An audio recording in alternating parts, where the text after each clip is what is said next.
So the thing about living on a quiet cul-de-sac for 11 years is you get to know the rhythm of the place. You know which dogs bark at the mail carrier and which ones just watch from behind the screen door. You know whose sprinklers kick on at 6 in the morning and whose trash cans are still at the curb come Wednesday evening. You know the sounds, the silences, the way a Tuesday afternoon is supposed to feel. That's why I noticed the moving truck before anyone else did. Not because I'm nosy, I mean, okay, maybe a little, but mostly because the house at the end of the circle, the Delgado place, had been empty for almost 4 months after Ray and Linda moved to Tucson, and any sign of life over there was going to catch my attention. It was a Saturday in late March. I was out in the garage working on the ATV, which I'll get to in a minute because that machine ends up being the center of everything. I heard the diesel rumble of a big rental truck grinding up the street, followed by a white SUV with temporary plates. The SUV pulled into the Delgado driveway first, and the driver's door opened, and out stepped a woman I would come to know far better than I ever wanted to. She was maybe mid-40s, blonde hair pulled tight, sunglasses pushed up on her head, even though it was overcast. She stood in the driveway with her hands on her hips and looked at the house like she was already disappointed in it, like the house owed her something and had come up short. A boy jumped out of the back seat, maybe 12, 13, lanky, wearing a gaming headset around his neck, even though he was outside and nowhere near a console. He didn't look at the house. He looked at the street, at the other houses, at my garage where I was standing with a socket wrench, and I saw something in his expression that I couldn't name yet but would later recognize as inventory. He was taking stock of what was around him, what was available. I did what you do. I wiped my hands on a rag and walked over. Introduced myself. Told her my name was Greg, that I'd lived here since 2013, that the neighborhood was quiet and friendly, and if she needed anything, she could knock on my door. She told me her name was Deborah, not Debbie. She said that specifically. It's Deborah, not Debbie, which is fine. People are allowed to have preferences about their own names. That part didn't bother me. What bothered me was that she said it while looking past me, like I was a toll booth she had to pass through to get on with her day. She didn't ask my name again, even though I'd already said it. She didn't introduce the boy. She just said, "We're going to need the street clear for the truck," and turned back toward the SUV to start directing the movers who were climbing out of the cab. I looked at the street. My truck was in my driveway. There was nothing to clear, but I said, "Sure, no problem," and walked back to my garage. My wife, Dana, was watching from the kitchen window. When I came in for water, she raised her eyebrows, and I just shrugged. "New neighbor," I said. "Seems like she's got a lot going on. Moving's stressful." I gave her the benefit of the doubt. I want you to know that. I gave her every reasonable benefit of every reasonable doubt because that's what you do when someone moves onto your street. You assume the best. You assume the short tone is because they're tired. You assume the coldness is just nerves.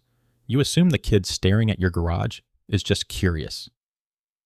I was wrong about all of it, but I didn't know that yet. On that Saturday in March, I just went back to working on the ATV, not knowing that in about 3 weeks I wouldn't be able to find it.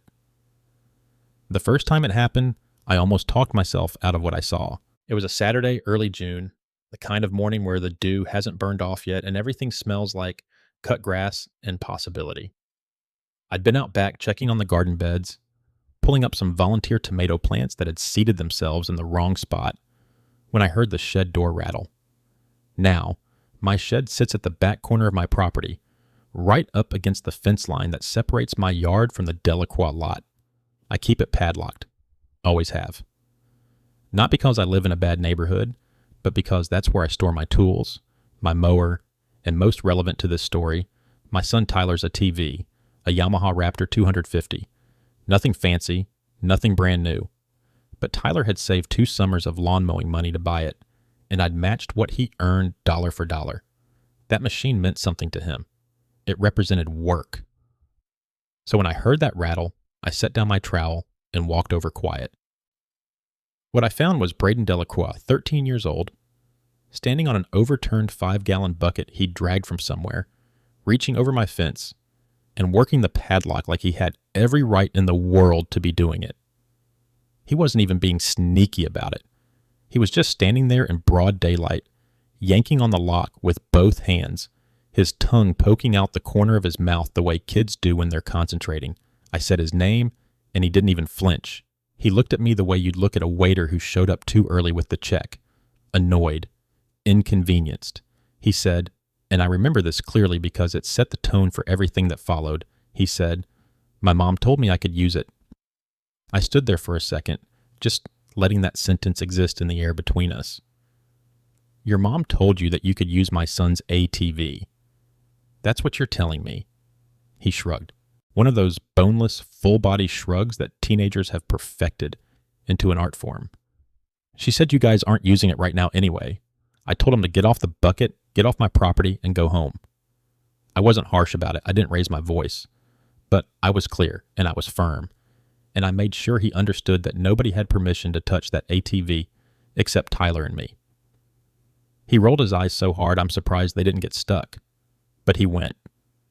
I figured that was the end of it. A kid being a kid, maybe exaggerating something his mother had said in passing, maybe making it up entirely to justify doing what he wanted to do. I mentioned it to my wife Linda that evening, and she frowned but didn't say much. We agreed to keep the shed locked and keep an eye out. 3 days later, I came home from work and the padlock was on the ground, cut clean through with bolt cutters. The shed door was open. The raptor was gone. Tyler was at baseball practice. Linda was at her sister's. I was alone in my backyard, looking at the empty space where that ATV had been parked, and I felt something go very still and very cold in my chest. Not panic, not even anger, not yet. Just a settling, like a compass needle finding north. I walked inside, poured myself a glass of water, and sat down at the kitchen table. I drank the whole glass. Then I picked up my phone and pulled up the neighborhood security camera app because 6 months earlier, after a string of package thefts, I'd installed 2 cameras on the back of the house.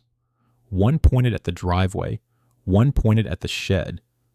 I watched the footage once, then I watched it again, then I saved it to 3 different places. Because there was Braden Delacroix, clear as a school portrait, riding my son's ATV straight through the gap in the back fence and into his mother's yard. And walking behind him, holding the bolt cutters and smiling like she'd just found a coupon for something expensive, was Victoria. I gave it 2 days. That's what I keep telling people when they ask why I didn't go straight to the police, why I didn't call a lawyer that first afternoon. I gave it 2 days because I genuinely believed that once Karen had a chance to think about it, once the initial defensiveness wore off, she'd do the right thing.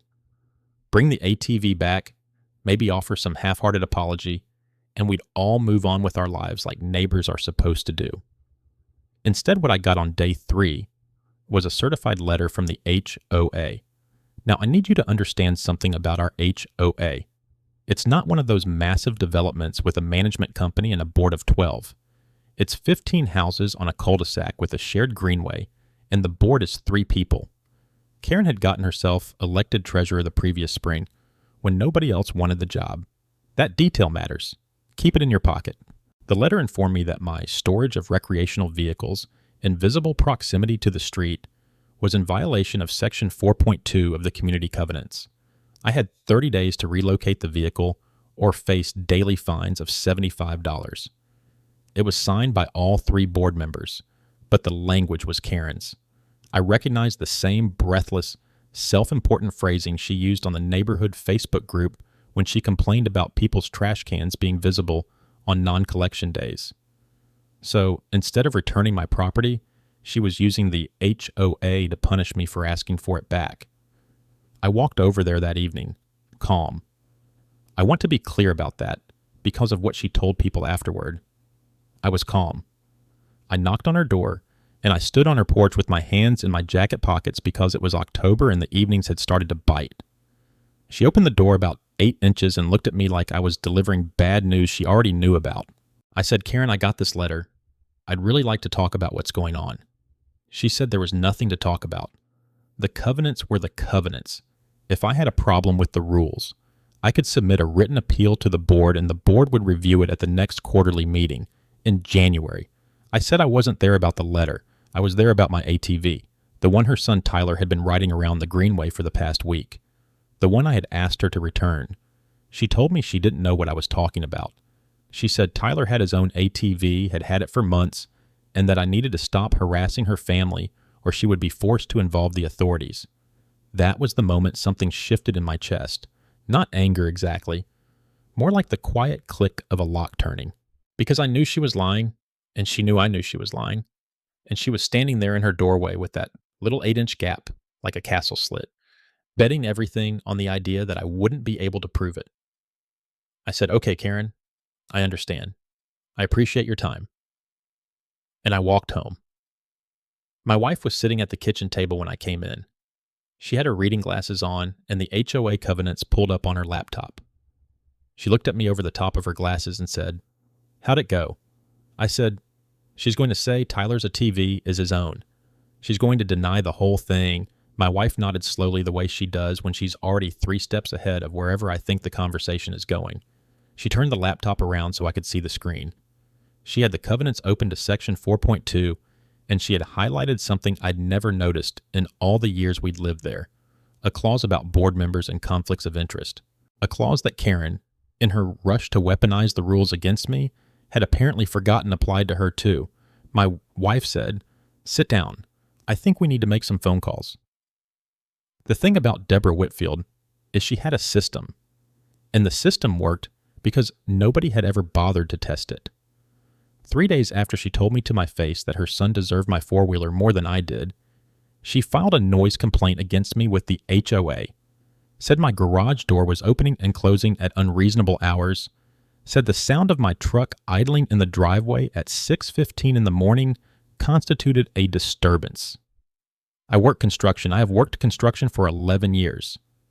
My truck has idled in that driveway at 6:15 every weekday morning since I moved in, but that was the system. You push back on Deborah, Deborah pushes back on you through paperwork, through process, through the little machinery of neighborhood governance that most people never think about until it is being used against them. I got the notice on a Thursday, yellow carbon copy in my mailbox, not even sealed in an envelope, just folded in half and tucked in there like a grocery store flyer. Noise complaint. Resident Whitfield. Date of incident, the Monday after our last conversation. Description of disturbance, excessive vehicle noise, early morning hours, ongoing pattern. That was the part that got me. She had lived next to me for 5 months and never once mentioned my truck. Now suddenly, it was an ongoing pattern. I called the HOA office, which was really just Brenda Colvin's kitchen table because Brenda was the secretary and the treasurer and basically the entire operation except for the board president, who was a retired dentist named Phil, who showed up to quarterly meetings and not much else. Brenda picked up on the second ring and already sounded tired. She told me Deborah had also filed a complaint about my side yard, said I was storing equipment in a manner inconsistent with community standards. The equipment was a wheelbarrow and a bag of mulch. I had been meaning to spread it around the front beds, but it rained that week and I just hadn't gotten to it. 2 complaints in 1 week, both filed the same day, both with the kind of language that sounds like it was copied from a template, which it probably was because Deborah had been on the HOA board at her previous neighborhood. She knew the vocabulary. She knew that ongoing pattern carries more weight than single incident. She knew that storing equipment sounds worse than a wheelbarrow next to your fence. Brenda told me she was required to log the complaints, but that nobody was going to fine me over a bag of mulch. I appreciated that. But I also understood what was happening. Deborah was not trying to get me fined. She was building a file. She was creating a version of me on paper that looked like a problem resident, so that when the real issue came up, when I pressed her again about the four-wheeler, she could point to the record and say, "See, this man is difficult. This man is always causing trouble. Consider the source." I have seen this before on job sites, not the HOA part, but the strategy. Someone does something wrong, and instead of answering for it, they start making noise about everyone else. Redirect, reframe. Make enough small accusations that the big one gets lost in the shuffle. She came by that Saturday morning while I was checking my oil, walked right up the driveway like she was delivering a casserole, smiled at me, asked if I had gotten the notices. I said I had. She said she hoped I understood it was nothing personal, She just believed in maintaining standards. Then she said if I ever wanted to discuss things like adults, her door was always open. She said that. Like adults. To me. Standing in my own driveway, while her son had my four-wheeler parked behind their shed where he thought I couldn't see it. I didn't say anything, I just nodded. And I went inside and I started writing things down. I called the non-emergency line first. That's something people get wrong when they tell stories like this. They think you dial 911 and the cavalry shows up with sirens blazing. That's not how it works when someone's kid has been riding your ATV around their backyard for 3 days, and the mother looks you dead in the eye and says it belongs to her son now because you weren't using it. No. You call the non-emergency line. You speak calmly. You use the word stolen because that's what it is, even when the dispatcher asks you to clarify whether it might be a misunderstanding. I told her it was not a misunderstanding. I told her I had the title in my hand, the registration in my name, and a neighbor who had physically blocked me from retrieving my own property from her yard while telling me her husband would make sure I regretted making a fuss. The dispatcher said an officer would come by. She didn't say when. That's the other thing people don't tell you. You hang up and you wait, and the waiting is where most people lose their nerve. They start thinking maybe it's not worth the trouble. Maybe they'll just let it go, buy another one, avoid the conflict. I sat on my porch with a glass of iced tea in my folder. I'm going to tell you about the folder because the folder is what made everything that came after possible. When Deborah first moved in and her son started eyeing the ATV where I kept it under the carport, I didn't think much of it. When he asked to ride it and I said no and he threw a fit in my driveway, I started paying attention. When the ATV disappeared from my carport on a Tuesday morning and I found it behind Deborah's shed that same afternoon, I started documenting. The folder had the original bill of sale from when I bought the ATV 3 years ago. It had the title, it had the registration renewal from last spring. It had 4 timestamp photographs of the ATV in my carport taken over the previous 6 months because I'd been listing it on a local sale page and never found a buyer. It had a screenshot of Deborah's son posting a photo of himself on the ATV to his social media with the caption, "New Whip."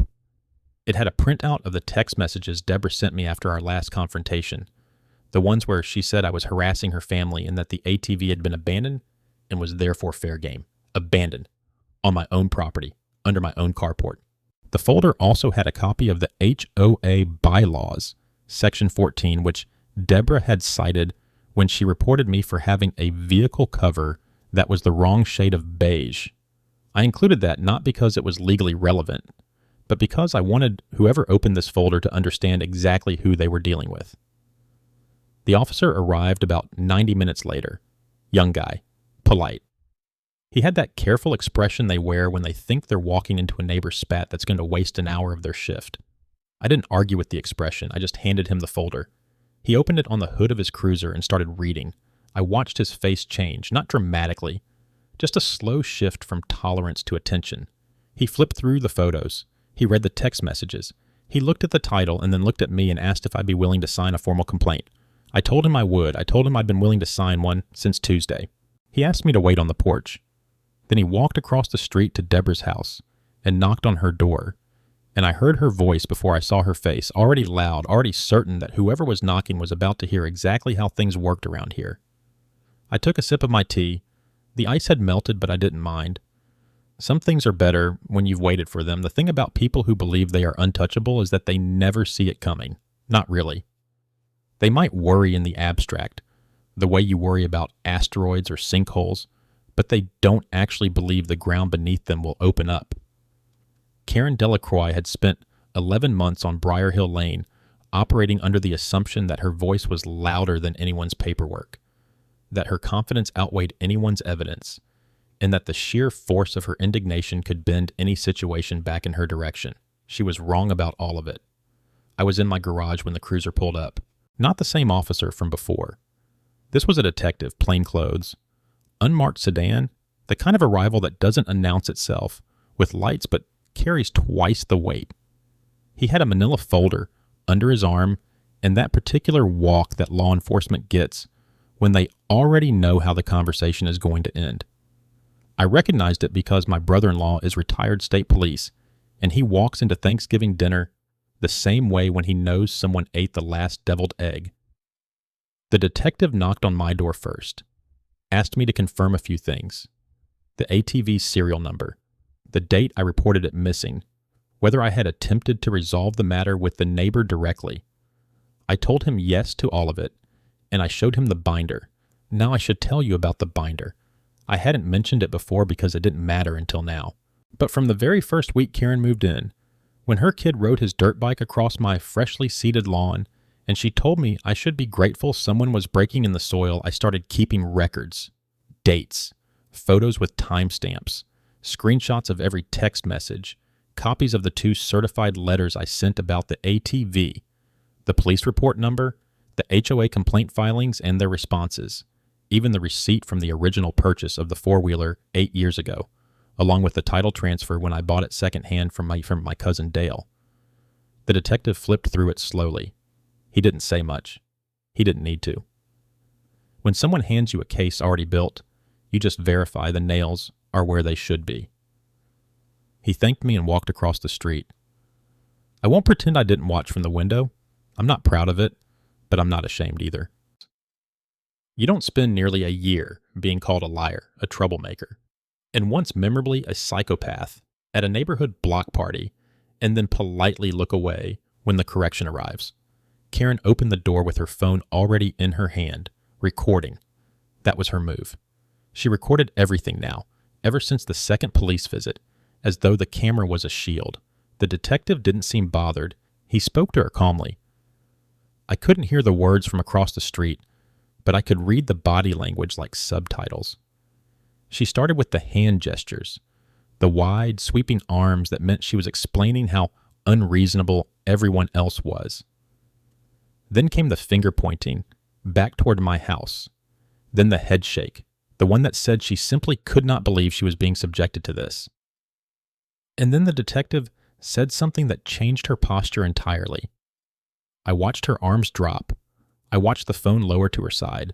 I watched her mouth open and stay open for a beat too long, the way it does when someone hears something they had genuinely never considered as a possibility. Her son appeared in the doorway behind her, and she put her hand back against his chest and pushed him inside without turning around. The detective was still talking. Karen was no longer performing.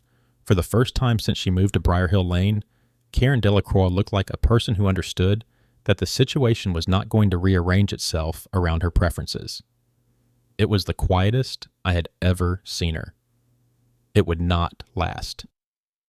The cruiser pulled into the driveway at 11 minutes past 4 on a Tuesday afternoon, which I know because I was standing at my kitchen window holding a cup of coffee that had gone cold 20 minutes earlier. I'd been watching the street the way you watch a pot you know is about to boil. Officer Reyes stepped out first, then his partner, a woman I didn't recognize, and they walked up Karen's front path like two people who had done this particular walk many times before and never enjoyed it once. I didn't go outside, didn't need to.